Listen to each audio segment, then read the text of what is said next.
नमस्कार दोस्तों। आज की इस बातचीत में आपका बहुत बहुत स्वागत है।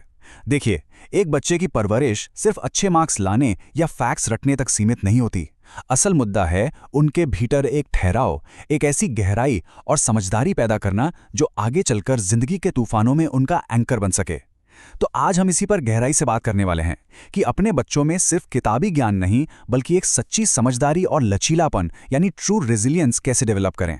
चलिए सीधे पॉइंट पर आते हैं। क्या आपको वाकई लगता है कि अच्छे ग्रेड्स लाइफ में सक्सेस की गारंटी हैं?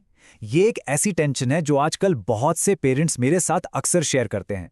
हम अपने बच्चों को देखते हैं, वो पढ़ाई में बहुत होशियार हैं, टेस्ट में परफेक्ट स्कोर्स ला रहे हैं, पर फिर भी दिल के किसी कोने में एक डर सा रहता है। और सच कहें तो हम सब अंदर ही अंदर इसका जवाब जानते हैं।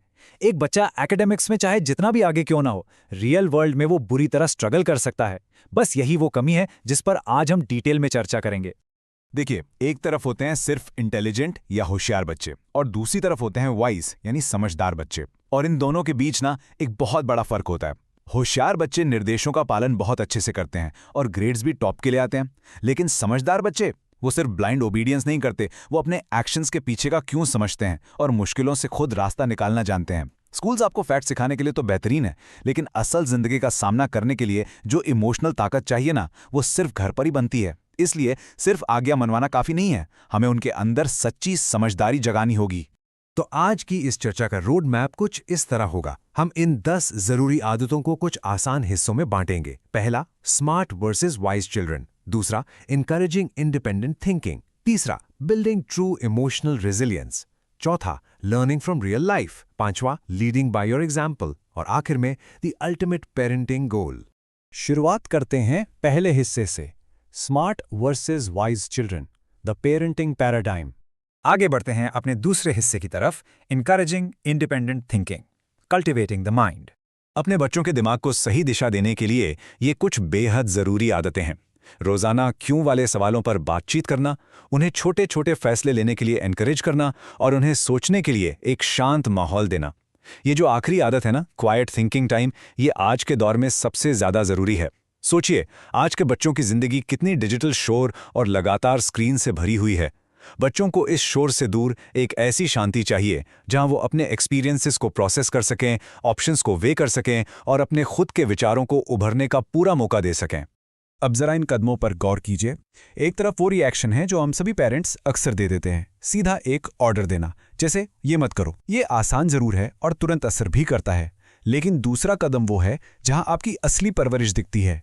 एक क्यों वाला सवाल पूछना, जैसे अगर तुम ये करते रहोगे तो तुम्हें क्या लगता है आगे चलकर इसका नतीजा क्या होगा। जब हम निर्देश देने के बजाय उनकी क्यूरियोसिटी को जगाते हैं तो हम बच्चों को कॉज एंड इफेक्ट का विश्लेषण करना सिखाते हैं। उनकी रीजनिंग एबिलिटीज तब सबसे ज्यादा डेवलप होती हैं जब उन्हें अपने चॉइसेस को खुद एक्सप्लेन करना पड़ता है। और हाँ, इस फैसले लेने की क्षमता के पीछे का जो साइंस है ना, वो बड़ा ही दिलचस्प है। हमारे दिमाग में एक हिस्सा होता है जिसे प्रीफ्रंटल कॉर्टेक्स कहते हैं। ये जजमेंट, प्लानिंग और सेल्फ कंट्रोल के लिए पूरी तरह से जिम्मेदार होता है। हर बार जब आप अपने बच्चे को कुछ चुनने का मौका देते हैं, चाहे वो कितने ही छोटे फैसले क्यों ना हो, जैसे अपने कपड़े खुद सेलेक्ट करना या अपना कमरा ऑर्गेनाइज करना, तो आप दरअसल उनके दिमाग के इस हिस्से की एक्सरसाइज करवा रहे होते हैं, इससे और स्ट्रांग बना रहे होते हैं। अगर हम उनके सारे फैसले आज खुद ही ले लेंगे तो सोचिए कल को उनके पास बड़े फैसले लेने की वो मेंटल स्ट्रेंथ कैसे आएगी। अब आते हैं तीसरे हिस्से पर, building true emotional resilience, processing the heart. दिमाग के बाद अब बात करते हैं दिल की। इमोशनल रेजिलियंस बिल्ड करने के लिए ये आदतें जरूरी हैं। भावनाओं को पहचानना, डेली रिफ्लेक्शन यानी आत्मचिंतन करना और कभी कभी उन्हें थोड़ा स्ट्रगल करने देना। कहने का मतलब ये है कि उनकी फीलिंग्स को एक्नॉलेज करें, दिन खत्म होने पर उनके साथ बैठकर थोड़ा वक्त बिताएं ताकि वो अपने एक्शंस को इवैल्यूएट कर सकें। और हाँ, एक पेरेंट के रूप में कभी कभी 2 कदम पीछे हटकर उन्हें खुद अपनी प्रॉब्लम सॉल्व करने का स्पेस दें। अब इस तरीके को देखिए, जब एक बच्चा परेशान होता है तो हमारा डिफॉल्ट रिएक्शन होता है उसकी प्रॉब्लम को छोटा बता देना। हम अक्सर कह देते हैं, अरे रोना बंद करो, इसमें परेशान होने वाली क्या बात है। हम ऐसा शांति बनाए रखने के लिए करते हैं, पर इससे बच्चे अपनी भावनाओं को दबाना सीख जाते हैं। इसके बजाय दूसरा कदम ट्राई कीजिए, उन फीलिंग्स को एक्नॉलेज करना। जैसे, लगता है तुम इस वक्त काफी फ्रस्ट्रेटेड फील कर रहे हो। जानते हैं, रिसर्च बताती है कि सिर्फ इमोशन का नाम लेने भर से ही उसकी इंटेंसिटी काफी कम हो जाती है। हम उन्हें बता रहे हैं कि समझदार लोग अपनी फीलिंग्स छुपाते नहीं हैं, बल्कि उन्हें समझते और संभालते हैं।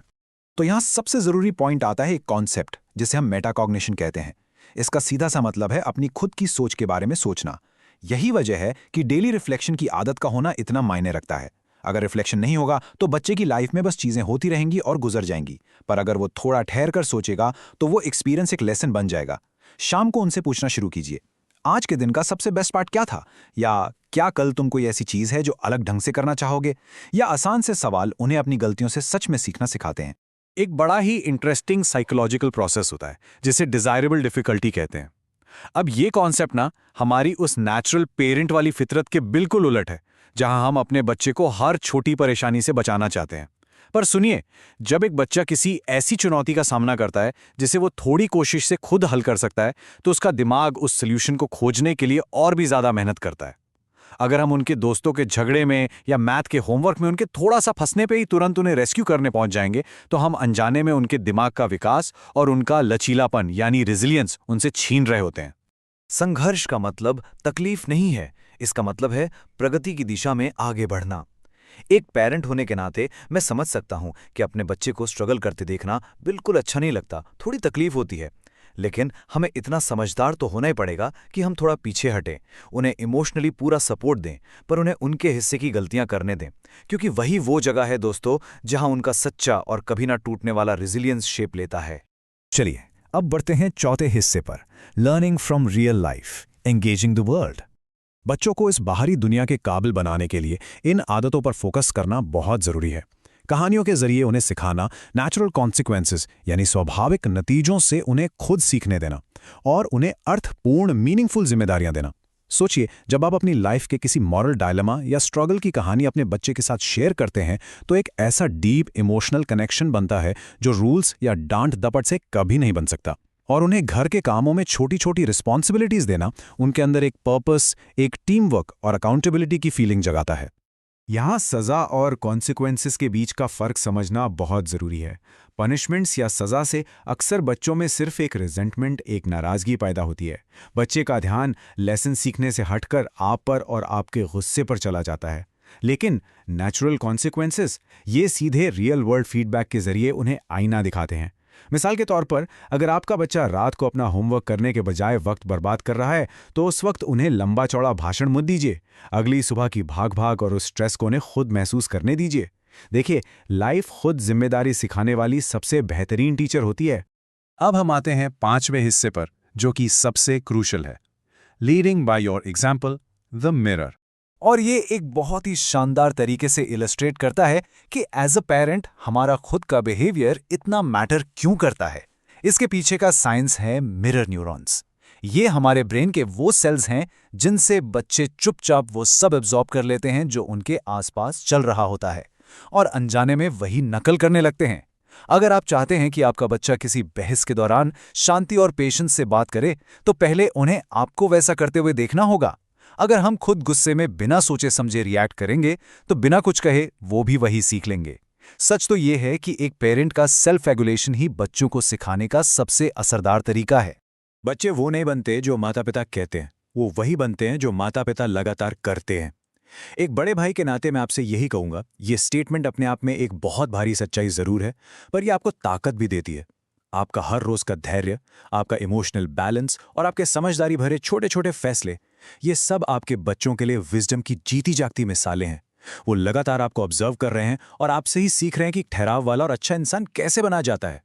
और आखिर में आते हैं हमारे छठे और आखिरी हिस्से पर, the ultimate parenting goal, preparing for the future. मैं चाहूंगा कि आप इस आखिरी और थोड़े गहरे विचार पर गौर करें। एक दिन ऐसा जरूर आएगा जब आपके बच्चे अपनी जिंदगी के सबसे बड़े और मुश्किल फैसले बिल्कुल अकेले ले रहे होंगे, जब उनका हाथ पकड़ने के लिए आप उनके साथ खड़े नहीं होंगे। उस वक्त जब वो बिल्कुल अकेले होंगे, तो उन्हें राइट पाथ पर कौन गाइड करेगा? उनके रिपोर्ट कार्ड के ग्रेड्स या फिर उनकी इंटरनल समझदारी? इस सच्ची समझदारी को बनाने वाली आदतें बहुत ही छोटी होती हैं, पर इनकी बुनियाद आपके घर से आज और अभी से शुरू होती है। इसलिए इनकी शुरुआत आज से ही कीजिए। आज की इस बेहतरीन चर्चा में मेरे साथ जुड़े रहने के लिए आपका बहुत बहुत धन्यवाद।